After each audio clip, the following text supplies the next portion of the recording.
आज यहाँ पर पूना में Maharashtra Waqf Liberation and Protection Task Force, Waqf Licence Forum और दीगर तंजीमों के जरिए आज तीसरा वक्फ अवेयरनेस प्रोग्राम होने जा रहा है।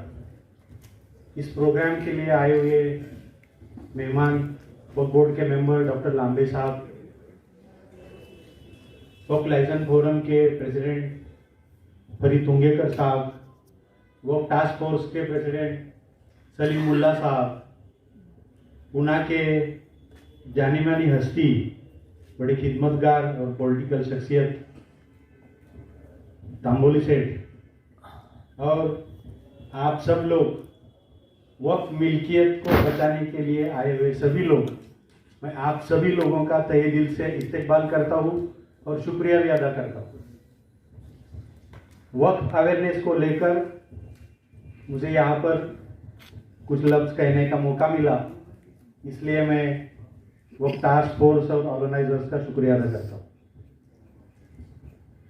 वक्फ क्या है ये बहुत लोगों को मालूम भी है, लेकिन जितने लोगों को मालूम है उससे बड़ी तादाद के लोगों को मालूम नहीं है, ऐसा मेरा कहना है। क्यों ऐसा मैं कहता हूँ, इसलिए मैं मेरी थोड़ी पहचान भी देता हूँ। सब लोग यहाँ मुझे जानते हैं और जानते नहीं भी है। मैं Zakir Shikalgar, president of Maharashtra minority NGO forum. Maharashtra minority NGO forum एक तंजीम है, एक मूवमेंट है जो भलाई खिदमती काम करने वाले महाराष्ट्र के जितने भी खिदमतगार हैं और ट्रस्ट है, इनको एक नॉलेज शेयरिंग का और महाराष्ट्र लेवल पर एक जगह पर लेके आने वाला एक प्लेटफॉर्म है। और इसके जरिए हम लोग समाज के खिदमतगार लोगों को जोड़ते हैं और समाज के जो मसले हैं उसको कैसे हल किया जाए इसलिए कोशिश करते हैं। अब इसी जानिब से, इसी ताल्लुक से, खिदमतगार के ताल्लुक से मैं कुछ बातें कहने जा रहा हूँ। हमें समाज की तरक्की के लिए खिदमत करना जरूरी है, खिदमत करना फर्ज है, लेकिन ये खिदमत करते समय जो पैसा लगेगा, जो मनी पावर लगेगी, वो कहाँ से आएगी? जैसे कि हम लोग हमारे मोहल्ले में कुछ खिदमती काम करने जाते हैं तो जमात के लोगों से कुछ चंदा इकट्ठा करते हैं और हमारा काम करते हैं। उसके आगे हमारे शहर लेवल का काम है तो भी हम लोग कुछ डोनर्स के पास जाते हैं। इसके अलावा भी हमारे पास क्या होता है कि ज़कात का भी एक सिस्टम होता है कि ज़कात है, बैतुल माल है, सदका इमदाद है। इस जरिए हम लोग फंड्स इकट्ठा करते हैं और खिदमतें करते हैं। लेकिन इसके अलावा भी हमारे पास क्या रास्ते हैं? खिदमत करने के लिए पैसा कहाँ से लाएंगे? उसके अलावा भी हमारे पास क्या रास्ते हैं? तो उसके लिए हमारे पास और एक रास्ता है, वो है हमारी गवर्नमेंट। इस भारत देश के हम लोग नागरिक है। हमारे लिए माइनॉरिटी मिनिस्ट्री बनी है, हमारे लिए सेंट्रल वक्फ काउंसिल बना है, हमारे लिए माइनॉरिटी कमीशन बना है, हमारे लिए वक्फ बोर्ड भी बना है। तो माइनॉरिटी मिनिस्ट्री के जरिए करोड़ों रुपए का फंड्स तय होता है, लेकिन वो फंड्स से हमारा समाज की तरक्की होती है क्या? एक बहुत बड़ा सवाल है। तो इसी से हमारे समाज की तरक्की उस लेवल पर नहीं होती है, क्योंकि जो बजट हमें दिया जाता है, हमारी जो पॉपुलेशन है, मुसलमानों की जो आबादी है, उसके हिसाब से ना के बराबर है। एक आदमी को एवरेज 400 रुपए का फंड सालाना दिया जाता है, कैसे तरक्की हो? लेकिन इस पर भी कुछ तंजीमें काम कर रही है। मैंने महाराष्ट्र माइनॉरिटी एनजीओ फोरम भी सैकड़ों एनजीओ के साथ में काम कर रहा है। माइनॉरिटी राइट डे भी एक होता है, 18 दिसंबर को एक राइट डे होता है। वो माइनॉरिटी राइट डे पर हमें सरकार के सामने हमारे हक मांगने का एक दिन होता है, वो भी हमारे लोगों को मालूम नहीं है। हम माइनॉरिटी ये भी मालूम नहीं, यानी कि बताया जा रहा है कि बहुत सारी बातें हमें मालूम नहीं है। लेकिन बहुत बड़ा एक हमारे समाज के तरक्की पे रास्ता खोलने वाला एक बड़ा काम होने वाला है, वो वक्फ के जरिए होने वाला है। वक्फ की जो मिल्कियत है, सलीम भाई ने अभी थोड़ी देर पहले बताया और भी बहुत बार बताया जा चुका है, सोशल मीडिया में है, मीडिया में है कि वक्फ की मिल्कियत से समाज की खिदमत करना है। लेकिन क्या वक्फ की मिल्कियत से समाज की खिदमत में कितना पैसा आता है, ये कौन बता सकता है? ये भी पैसा आने वाला जो है ना, बहुत कम आता है, क्योंकि वक्फ की मिल्कियत का ऐसा हो बैठा है कि जो ट्रस्टी मुतवल्लियान बैठे हैं, माफ करना भाइयों, यहाँ ट्रस्टी मुतवल्लियान भी बैठे हैं, क्या वो समझते हैं कि वक्फ की मिल्कियत हमारी ये अल्लाह की मिल्कियत है और इससे कुछ हमें पैसा फंड रेज करना है और वो पैसे से हमें खिदमत करना है। यानी कि अफसोस की बात है कि कितने भी बड़े ट्रस्ट लोग, कितने भी हजारों एकड़ सैकड़ों एकड़ वाले हैं, लेकिन किसी की आमदनी 1 करोड़ के रुपए ऊपर है ऐसा कहीं देखने नहीं मिला है। छोटा भी वक्त वाला रहेगा, छोटी भी ट्रस्ट रहेगी ना, तो भी उसके ऑडिट रिपोर्ट नहीं बन, रजिस्ट्रेशन ही नहीं बनता है, रजिस्ट्रेशन ही नहीं है, ऑडिट रिपोर्ट नहीं है, तो पैसा कहाँ से आएगा। तो वक्त मिल्कियत से बहुत बड़ा बदलाव आ सकता है।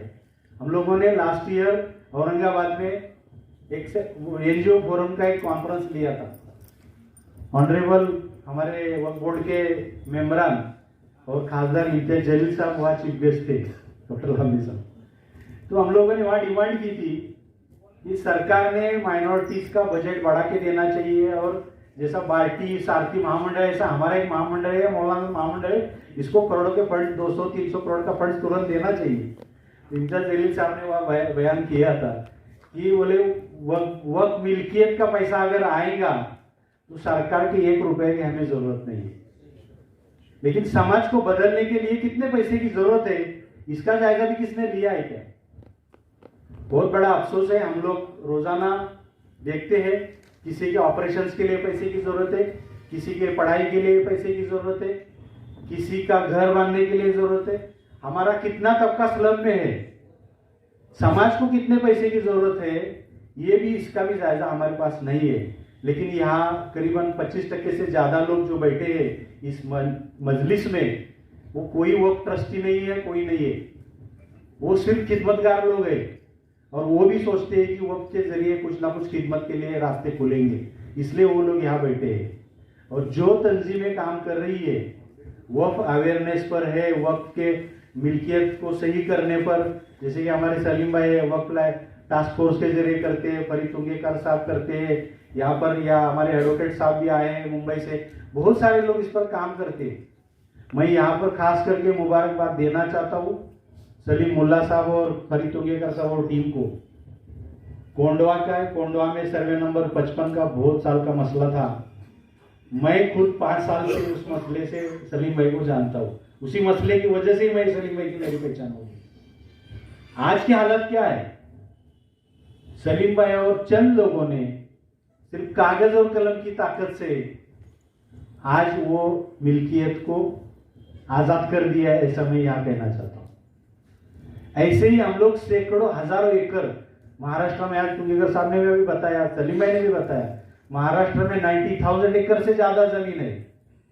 अगर इसमें से 20-25% जमीन भी अगर सही तरीके से इस्तेमाल में आएगी, सही तरीके से उसका पैसा इकट्ठा हो जाएगा, तो महाराष्ट्र के मुसलमानों को या बिगर मुसलमानों को भी खिदमत करने के लिए हमारे पास बहुत बड़े फंड्स आ सकते हैं। लेकिन क्या ये सिर्फ जिम्मेदारी इस जैसे तंजीमों की है, मेरी है, आपकी है? तो मेरी अजीजाना गुजारिश है सभी से कि वक्फ की मिल्कियत यानी अल्लाह की मिल्कियत, अल्लाह ने हमें यहाँ इबादत और खिदमत दोनों के लिए भेजा है। इबादत भी करना चाहिए और खिदमत भी करना चाहिए। तो ये खिदमत करने के लिए हम सबको इस वक्फ टास्क फोर्स हो, वक्फ अवेयरनेस हो, वक्फ के मामलों में शामिल होना चाहिए। मैं 2 मिनट में मेरी बात खत्म करूंगा कि बहुत बड़े दीगर लोग और भी बयान करने वाले। कुछ सक्सेस स्टोरीज है या कुछ हम लोग काम करते हैं, उसके कुछ एग्जाम्पल्स आपके सामने रखना है। 4 साल पहले, मैं बेसिक कराड़ से हूँ, बहुत सारे लोग कराड़ को जानते हैं कि heart of the city Karad के वक्फ की जमीन 70-72 एकड़ से ज्यादा है। शाही कब्रिस्तान ट्रस्ट कराड़। लेकिन क्या उस ट्रस्ट से भी समाज के भलाई काम कितने होते हैं, उसके लिए क्या करना चाहिए? 4 साल पहले मैं एजे खान साहब, सलीम मुल्ला साहब को लेकर कराड़ गया, उस दीगर कब्रिस्तान ट्रस्ट के ट्रस्टियों के साथ मीटिंग किया। उनको बोला, भाई हम लोग आपको कुछ झगड़ा करने नहीं आए, आपको सिर्फ अवेयर करने हैं। अल्लाह ने आपको ट्रस्टी बनाया, ये आपकी खुशनसीबी है, और आपके जब तक आप जिंदा है, जब तक आप कुछ नहीं करके जाएंगे, तो मुझे नहीं लगता आपको जन्नत मिलेगी। ऐसा इसी लफ्जों में मैंने उनको कहा था। और उनको कहा था कि सलीम मुल्ला साहब ने सेंट्रल वक्फ काउंसिल की वक्फ डेवलपमेंट की स्कीम होती है, शहरी वक्फ संपत्ति विकास योजना, जिससे करोड़ों के फंड्स बिना इंटरेस्ट के मिलते हैं, और वो स्कीम हम लोगों ने उनको बताई, लेकिन उन्होंने वो स्कीम नहीं ली। लेकिन आज कराड़ वक्फ कब्रिस्तान ट्रस्ट पर करीबन 100 जो इलीगल कुछ मसले रहने वाले लोग थे, उनके लीगल आज वो रहने लगे लोग, वहां से उनको इनकम आ रही है। और 2000 कैपेसिटी का एक मैरिज हॉल भी वहाँ बन रहा है, अभी इंग्लिश मीडियम स्कूल भी वहाँ बनने जा रही है, एक पॉलीक्लिनिक भी वहाँ बनने जा रहा है, बहुत सारे दीगर फलाई काम होने जा रहे हैं। एक एग्जाम्पल है मेरे गांव का। मैं मेरे गांव से शुरुआत करूं तो ये आगे मामला हो जाएगा। मैं हूँ कराड़ का, काम कर रहा हूँ पुणे में, और नागपुर के आदमी को सलाह दे रहा हूँ, ये भी सही नहीं है। ये कोशिश है हर एक ने करना चाहिए। सिर्फ 2 मिनट में वक्त लूंगा। मुझे यहाँ पर डॉक्टर लांबे साहब और दीगर लोगों को कुछ रिक्वेस्ट गुजारिश करना है। यहाँ हमारे सातारा से भी वजीर भाई आए हैं, और भी वक्त पर काम करने वाले बहुत सारे लोग यहाँ आए हैं कि वक्त ट्रस्ट रजिस्ट्रेशन होने के लिए जो चैरिटी से वक्त में गए, मस्जिद है बेसिकली, हम लोग इनाम जमीन और बड़ी जमीनों का नहीं बात कर रहे, मस्जिदों की बात कर रहे। तो इसके लिए कुछ सोशल वर्क लोगों ने सैकड़ों मस्जिदों के डॉक्यूमेंट्स बना के रजिस्ट्रेशन के लिए दाखिल किए, लेकिन उनको वक्त पर रजिस्ट्रेशन नहीं मिलता है। पैसों की भी डिमांड की जाती है और कुछ वक्त पर ये काम नहीं हो रहा है। इसलिए मेरी आजीजाना गुजारिश है कि वक्त रजिस्ट्रेशन की प्रोसेस जो है उसको सही सिस्टम में लाया जाए, इसका डिजिटलाइजेशन भी हुआ जाए, उस पर भी हम लोग काम कर रहे हैं। मैं 6 महीने पहले डॉक्टर वजाद मिर्जा साहब से औरंगाबाद में मिला था, तो उन्होंने कहा कि हम लोग डिजिटलाइजेशन कर रहे हैं, लेकिन सरकार की जो सिस्टम है ना वो बहुत लेट चल रही है। तो ये भी मामला होना जल्दी से होना चाहिए। इसमें एक ही बात है कि लोग कहते हैं कि delay in justice is injustice. Justice मिलने वाला ये काली यानी कि काले पत्थर पर की सफेद लकीर है, लेकिन वो जस्टिस मिलने में देर हो गई तो इनजस्टिस ही है। तो इसलिए खास करके इस पर कोशिश करना चाहिए। हम लोग महाराष्ट्र माइनॉरिटी एनजीओ फोरम की तरफ से भी रजिस्ट्रेशन कैसा फ्री में हो जाए, कम से कम खर्चे में हो जाए, इसके लिए भी कोशिश करते हैं। नहीं तो एजेंट लोगों के भी बहुत बड़ी यानी कि दखल अंदाजी है कि हजारों रुपए लिए जाते हैं और वो के रजिस्ट्रेशन नहीं होते।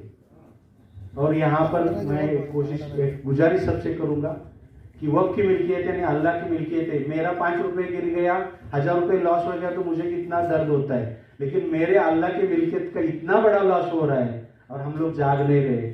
हम सब लोगों को जगाना है। इसी के लिए आज की ये तीसरी वक्त अवेयरनेस प्रोग्राम है, और भी बार बार इसकी कोशिशें होने वाली है, इसके सेमिनार्स होने वाले, इसमें सब लोगों ने शरीक होना है।